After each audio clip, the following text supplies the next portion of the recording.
Le Grand Matin Sud Radio, 7h-10h, Patrick Roger, Cécile de Ménibus. Sud Radio, présidentielle 2022. La vérité en face.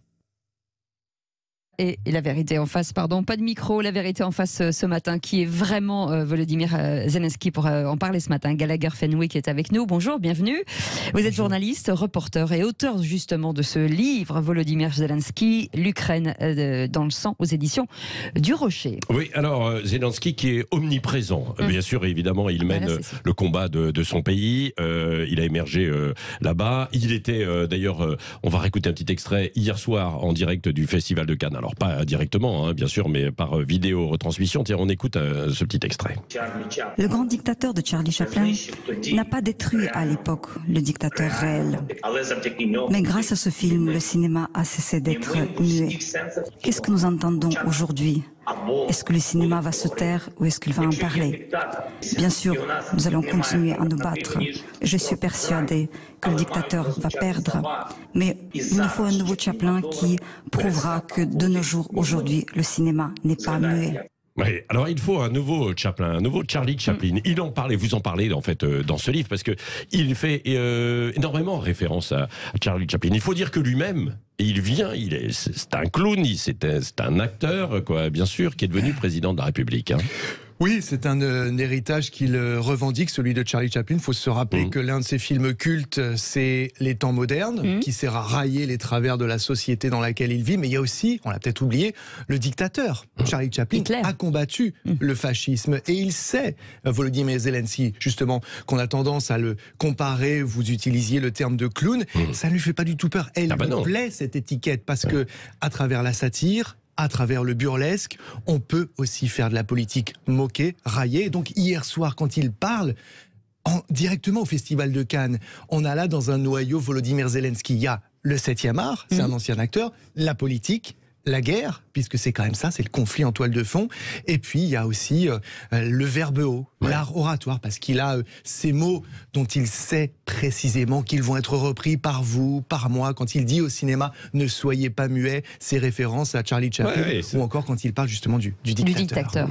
Le serviteur du peuple, cette série de 23 épisodes qu'il a écrit et dans laquelle il a joué, c'est presque une prophétie politique, puisque c'est finalement ce qui s'est passé quelques années plus tard. Alors, il y en a 51 épisodes. Ah, il y en a 51, j'en ai vu 23. Vous avez raison, 23, c'est la première saison. C'est celle qui cartonne le plus. C'est 20 millions de téléspectateurs dans un pays qui compte un peu plus de 40 millions d'habitants. Imaginez le carton.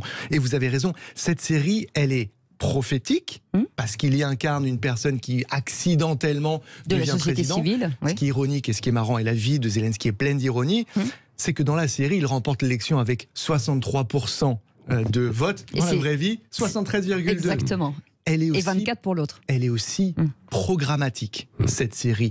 Zelensky, avant d'être élu, il ne fait quasiment pas campagne. Il continue de faire des spectacles, il continue d'être lui-même, finalement, clown, acteur, pitre, on chante, etc. On chante des slogans politiques. Mais quand la question lui est posée, parce qu'on sent sa candidature qui commence à monter, ça inquiète. Ça, c'est avant 2018, hein, c'est ça. C'est en 2019. C'est ça. Parce qu'il rentre très tard. Il déclare sa candidature le 31 décembre. Non, mais 2018. c'est incroyable, cette mise en scène, quoi. Racontez-nous, en fait, quoi, sa déclaration de candidature à la présidence de l'Ukraine. En fait, vous avez raison. Le mot-clé, c'est la mise en scène. Et on a le secret. Il la maîtrise à la perfection. Ça fait des décennies qu'il fait ça en tant qu'acteur, en tant que comédien, humoriste, fait des one-man shows, etc.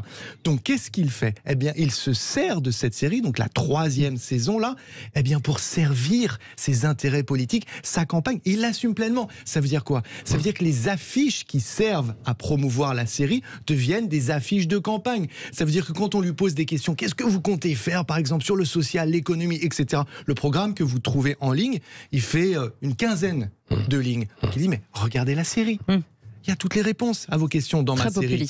Et il ne parle pas aux journalistes. Il se passe des relais politique. Alors c'est ça, comment vous avez, d'ailleurs, par curiosité, comment vous avez pu mener votre enquête, justement? Parce que il est, et vous le dites, hein, vous mettez souvent journaliste qui lui pose une question, mais ce n'est pas vous. Comment vous avez pu mener cette enquête? Vous qui êtes reporter. Voilà, l'intérêt de cette enquête et de ce travail d'enquête, si vous voulez, c'est effectivement de dépasser les grands titres, l'actualité, les tweets, les vidéos sur Instagram, histoire de donner du relief à ce personnage, de comprendre sa trajectoire professionnelle et personnelle. Donc, eh bien, on joint par exemple la directrice de l'école qu'il a fréquentée dans sa ville natale. Il est extrêmement loyal, fidèle, en amitié, au travail, en politique. C'est là qu'il rencontre certaines des personnes qui l'accompagnent encore jusqu'aujourd'hui. Et ce qui est assez admirable, c'est quand même ces personnes qui sont sous les bombes ont tenu à nous répondre. Moi, je me suis excusé de leur poser des questions qui étaient décontextualisées. Oui, c'est ça, parce que vous avez mené cette enquête très récemment. Cette semaine, si vous voulez, de mails, de coups de fil, de rencontres avec des gens qui sont parfois à Istanbul,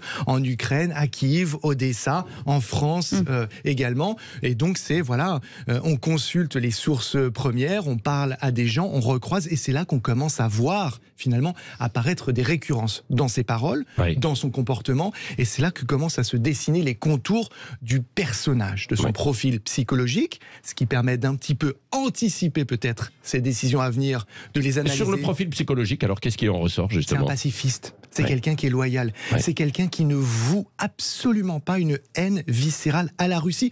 Au contraire, il a fait l'objet d'accusations de russophilie. C'est un type qui est... Alors qu'il est ici d'une communauté russophone en plus. Absolument, il est russophone natif, c'est-à-dire que chez lui, il est fils unique avec ses parents, on parle russe, on parle pas et il le dit pendant toute la campagne, ce que vous relatez, il ne veut pas de la guerre, quoi. Absolument, et c'est ça aussi, je vous disais qu'il y a plein d'ironie dans sa vie. Aujourd'hui, force est de constater qu'il est quand même dans un échec total, parce que sa première promesse de campagne, c'est quoi? C'est la paix. C'est la paix, oui. Donc l'échec est aussi total que la guerre l'est aujourd'hui. Maintenant, le grand défi qui se pose à lui aujourd'hui, va-t-il réussir à gagner la paix? Et ça va nécessiter encore un autre Zelensky que celui que l'on voit aujourd'hui. De son statut, finalement, de cette communauté russophone, il est aussi de confession juive. Est-ce que ça fait de lui, finalement, un héros d'une minorité? Alors, ça fait de lui un héros d'un pays. Il incarne le présent de l'Ukraine. Il incarne la marque ukrainienne aujourd'hui. Quelques jours après l'élection, il y a un sondage qui est mené à l'échelle nationale, avec plus de 90% des Ukrainiens qui approuvent totalement ce qu'il fait sur sa judéité. D'abord, on ne va pas parler de confession, parce que pour lui, ça n'est pas, si vous voulez, il n'a pas un lien religieux, il n'est pas de culture juive. Et d'ailleurs, quand la question lui est posée, souvent par des journalistes étrangers, il dit « être juif, c'est numéro 20 dans la liste de mes défauts ». Donc, ce n'est pas du tout un élément central de sa manière de se définir. Ça n'est pas non plus quelque chose qu'il cache, ça n'est tout simplement pas, encore une fois, central. Et c'est souvent, ça vient de l'extérieur. En ce moment, ça vient de qui? Ça vient de quoi? Eh bien, de Vladimir Poutine qui dit « je vais dénazifier l'Ukraine ». Et lui, en réponse, ne dit pas du tout « mais c'est absurde, je suis juif ». Il fait simplement rappel à l'histoire, et c'est une manière indirecte de parler de son identité, en disant « mon grand-père a combattu dans l'armée rouge, qui a libéré Auschwitz, et 3 des frères de mon grand-père ont été assassinés pendant la Shoah par les nazis ». On voit aussi, à travers votre enquête, son opposition à Poutine, qui n'est pas une opposition frontale dans un premier temps. Hein, parce que comme il a vécu en Russie, et pourtant, dans une série, il traite quand même Poutine de connard. Hein, exactement. Il dit, je ne sais plus comment c'est traduit. Wiblo. Et donc, Poutine, tu es un con. Quoi. Exactement. Donc, résultat, d'ailleurs, le film ou la série a été censuré sur une grande partie de la Russie. De la Russie, absolument. Mais il y a beaucoup de Russes qui l'ont vu. Son allié Non, mais il n'avait pas forcément envie de cet affrontement avec Poutine, quand même. Pas du tout. Et jusqu'aujourd'hui, quand on écoute, on lit Zelensky, il veut un tête-à-tête avec Poutine. C'est ce qu'il a promis aux Ukrainiens, aux Ukrainiennes. À un moment, il va falloir qu'il s'assied en face à face et qu'il discute. Il n'est pas dans une opposition frontale parce qu'il sait très bien, c'est aussi un réaliste, Volodymyr Zelensky. Donc il sait qu'à un moment, pour faire la paix, il va falloir s'asseoir, il va falloir négocier. Ça va nécessiter des concessions. Pour Poutine, c'est impossible justement de négocier avec quelqu'un qui l'a fait rire, qu'il a vu comme clown sur les écrans de télé pendant des années, quoi, non? Vladimir Poutine a sous-estimé Volodymyr Zelensky parce que comme des millions de Russes et d'habitants de l'espace post-soviétique, ils ont beaucoup d'affection pour Vladimir Zelensky. Ils le connaissent hyper bien. C'est un comique archi connu et dont le travail a fait rire tout le monde dans cet espace-là. Et donc, quand il est élu, Volodymyr Zelensky, et qu'on demande à Vladimir Poutine, pourquoi vous ne l'avez pas appelé? Pourquoi est-ce que vous n'avez pas un geste à son endroit? Il dit, oui, bon, écoutez, c'est un acteur, il est très marrant, il est très bon dans son domaine. Maintenant, il devient chef d'État. Et on va voir s'il est en mesure d'assumer. Alors non, à l'époque, quand il réagit, Vladimir Poutine, il n'y a pas encore... Enfin, il y a la guerre dans le Donbass, si vous voulez, mais il n'y a pas l'invasion totale du pays. Et donc, Vladimir Poutine dit, on verra s'il est en mesure d'assumer ses décisions et de les présenter à des millions de personnes. Juste avant de revenir, Patrick, pardon, quand il dit au Festival de Cannes qu'il faut tuer les dictateurs, on ne parle pas de paix, là, finalement. Il y a quand même un acte de guerre. Oui, alors c'est pas exactement une provocation. Il dit pas qu'il faut tuer les dictateurs, mais il dit en revanche, oui, il dénonce le dictateur. La réalité sur le terrain, c'est qu'il y a une nation agressée et il y a un agresseur. Donc il demande au cinéma de ne pas être muet et il rappelle à tout le monde, oui, qu'il y a une réalité, une souffrance et qu'il va falloir y mettre fin et que le cinéma doit faire partie, que le monde du cinéma doit faire partie de la solution. Mais effectivement, on espère rentrer prochainement dans la phase qui va être la plus compliquée et la plus fragile pour lui, celle de la discussion, des compromis et des concessions. Oui. Où va Volodymyr Zelensky, donc l'Ukraine dans le sang, aux éditions du Rocher, livre enquête formidable de Gallagher Fenwick qui est avec nous. Là, on va aborder dans un instant aussi le côté business, parce que évidemment l'odeur de l'argent est présente en fait derrière.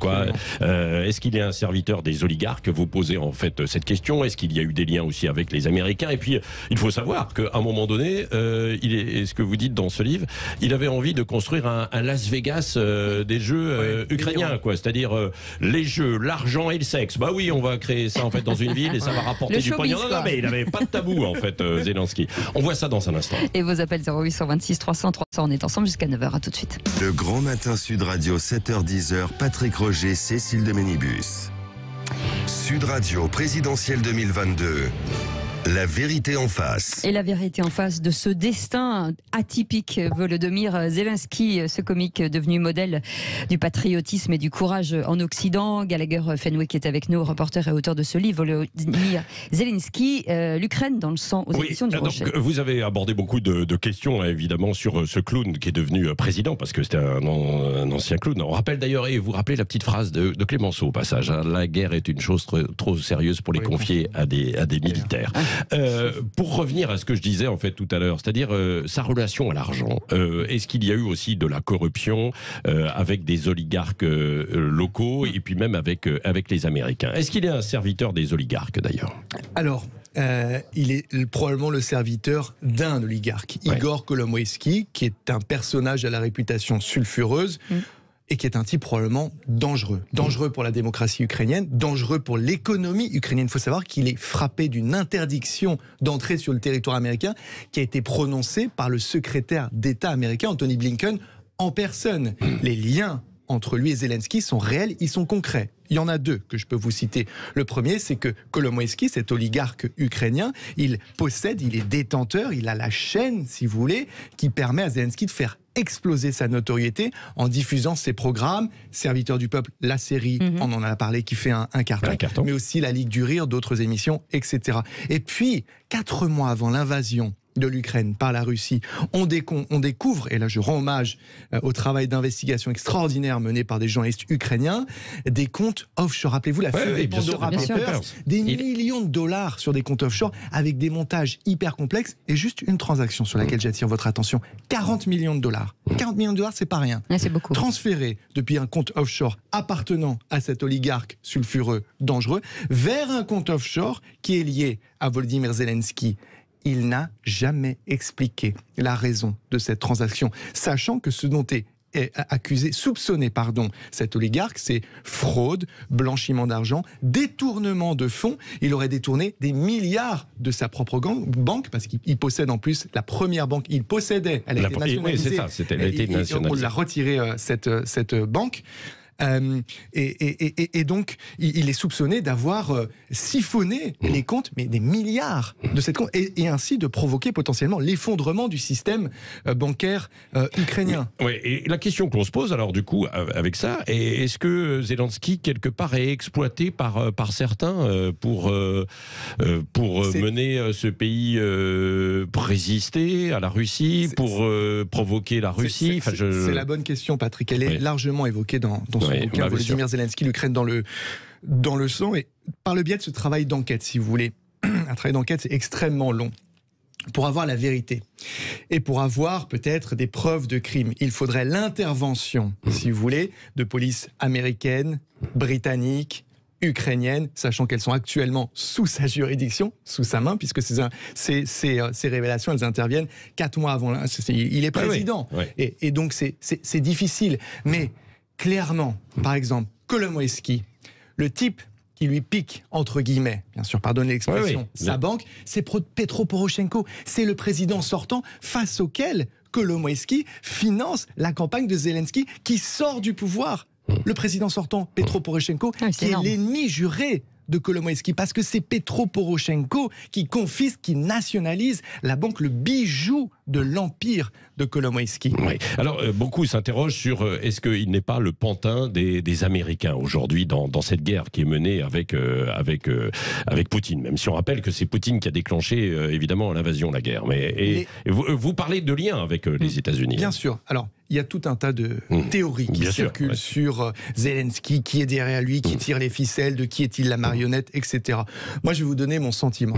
Ça n'engage évidemment que moi. C'est subjectif. Mais vous avez mené l'enquête. Je pense, bien sûr, mais qu'aujourd'hui, il a fait de son bureau du bâtiment de l'administration présidentielle Rubankova dans l'hypercentre de Kiev le bureau le plus couru au monde. Vous voulez être quelqu'un dans l'univers politique occidental aujourd'hui, il faut être vu à ses côtés, il faut aller se balader dans l'hypercentre avec lui comme l'a fait Boris Johnson, il faut aller, etc. Il ne faut pas le froisser. Donc je pense que sa parole est aujourd'hui, politiquement parlant, l'une des plus puissantes au monde. Donc à la limite, s'il y a quelqu'un qui tire les ficelles, c'est plutôt lui. Et on voit qu'il a bien compris, il apprend vite, Volodymyr Zelensky, le jeu des nations et les rapports de force. Regardez celui avec le président français, regardez celui avec le chancelier allemand. Rappelez-vous qu'il n'y a pas très longtemps, maintenant ils sont les bienvenus, mais il n'y a pas très longtemps, le président allemand était en route depuis son pays vers l'Ukraine et Zelensky lui a fait savoir: tu n'es pas le bienvenu ici, rentre chez toi. Le président allemand quand même. Alors, sur les liens avec les Américains, les États-Unis, ça nous renvoie à une affaire immense et qui prend totalement Zelensky de court. Quand il arrive au pouvoir, qui est président des États-Unis? Donald Trump, 45e président des États-Unis. Il se trouve que Joe Biden, son fils, a fait des affaires. Il a gagné beaucoup d'argent en Ukraine, en ayant notamment dans des mandats dans des sociétés énergétiques, domaine dans lequel, a priori, selon son CV, il n'a absolument aucune compétence. Le fils de Biden. Donald Trump aimerait, dans le cadre de sa campagne et de sa manière de gouverner, de gérer ses affaires, qu'une enquête soit menée, non pas par ses services à lui, mais par les Ukrainiens, histoire de légitimer ce processus. Zelensky est très embarrassé, parce qu'il a besoin de Donald Trump. Pourquoi? Parce qu'il y a 400 millions de dollars d'aide militaire qui sont en suspens, parce que le soutien des Américains, c'est juste le pays le plus puissant au monde. Donc il en a besoin, parce qu'il est en guerre, Zelensky. Déjà avec le Donbass, depuis 2014. En 2019, selon les Nations Unies, il y a 14 000 morts dans le Donbass. Et ensuite, Zelensky, roi de la communication, il veut aussi sa rencontre avec Donald Trump. Il veut cette photo dans la Maison-Blanche qui est une sorte de Graal qui légitime un pouvoir et une élection. Et donc, la conversation, et j'en retranscris une partie, on la trouve, c'est du domaine public aujourd'hui. Et parce qu'elle a été au centre du procès en destitution, de l'un des 2 procès en destitution du 45e président des États-Unis. On y voit un Zelensky mielleux qui dit « Je vous admire, on s'est inspiré de votre campagne, monsieur Trump, et d'ailleurs, vous devez... » C'est vrai qu'il y a un peu les mêmes méthodes d'ailleurs, télé, acteur, showman. Télé-réalité, instrumentalisation des médias afin de faire campagne, et puis ce côté aussi hors système.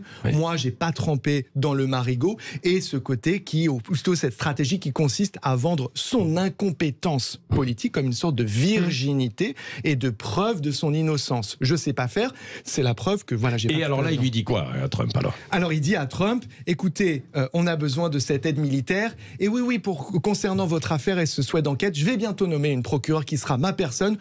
Ce sera traité. Donc la formule est un peu floue, ambiguë, etc. Parce que c'est quand même quelqu'un qui apprend vite à naviguer dans ces eaux marécageuses, dira-t-on. Donc voilà, derrière, il y a le procès en destitution. Et puis il y a Zelensky qui, c'est une première fois, on l'a peut-être oublié, se retrouve sous les feux de la rampe pour toutes les mauvaises raisons. Et là, il est très mal à l'aise.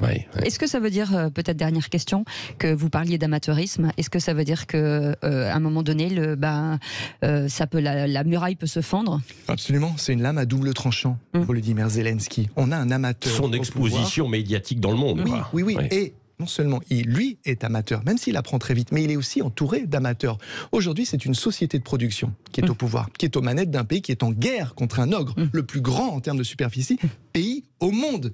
Défi quand même. Pourquoi vous dites société de production? Parce qu'il y a quand même aussi toute la population, une grande partie de la population qui est derrière, les civils, les militaires. En Ukraine aujourd'hui, dont il s'est entouré. Il y a des politiciens professionnels, mais il y a aussi des gens qui étaient scénaristes de sa série Serviteurs du peuple. Il y a des gens qu'il a rencontrés dans sa ville natale de Kryvyi Rih. Sa chasse gardée, quoi. Voilà, son copain Ivan Bakhanov, il le rencontre, je crois, quand il a 5 ans. Aujourd'hui, il est à la tête des services de renseignement, le SBU, ultra puissant en Ukraine. Donc il y a ce mélange. Mais vous avez raison, l'Ukraine face à la Russie, aujourd'hui, c'est 3 piliers. Le président, Volodymyr Zelensky, commandant en chef des armées, le peuple et l'armée, constituée de tout un tas d'unités. Merci, c'est passionnant en tout cas.